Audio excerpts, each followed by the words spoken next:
Hello, my name is Ben Balda, and today we will be discussing, have rates of depression increased, and if so, why? Let's first begin with our topic and goals.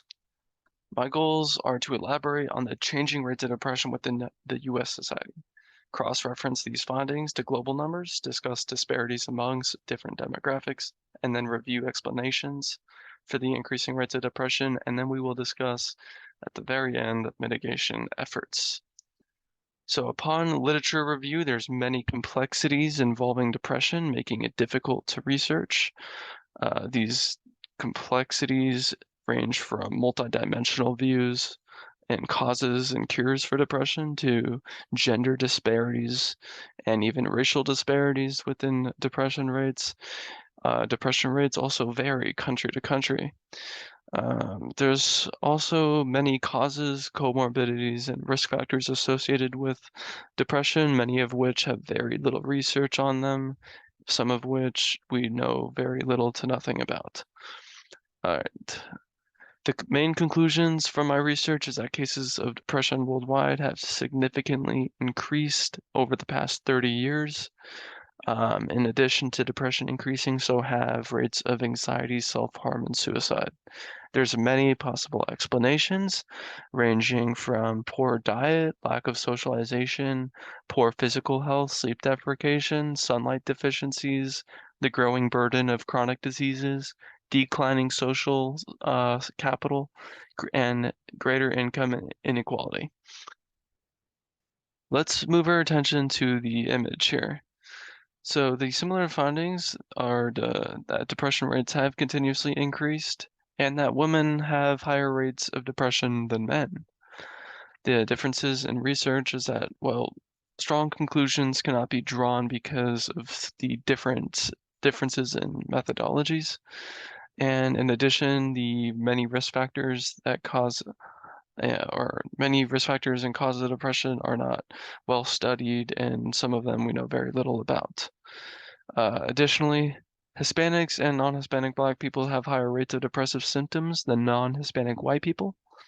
Socioeconomic status actually do account for these disparities between whites and non-whites. However, they do not for women and men.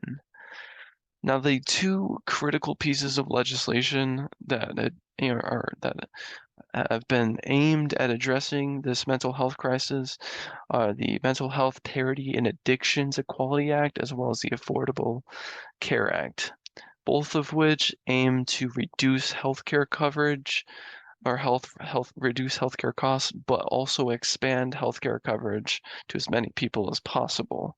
That being said, they still have tremendous failures in that they do not fully cover everyone, leaving millions of people uninsured, lacking very much needed healthcare coverage. State actions are very expanse and obviously change state to state, but most of which involve supporting and creating awareness campaigns to establish crisis diagnosis and treatment centers. All right. Now, the main pieces of information that I want everyone to remember here is that depression is a debilitating mental illness. It's a leading cause of morbidity globally. It's extremely complex. Depression rates have been increasing for decades. Despite government action, the cases of depression are still at an all-time high. Women and minority groups experience higher rates of depression than non-Hispanic white men, and white patients are more likely to be provided treatment than non-Hispanic Black patients. These all indicate health disparities between race, class, gender, etc., that are not addressed whatsoever in our policy. This is something that needs to be addressed in future policies. In addition to this, we must reduce barriers and expand medical access to everyone in order to properly address this mental health crisis. I'd also bring attention to destigmatization of mental health.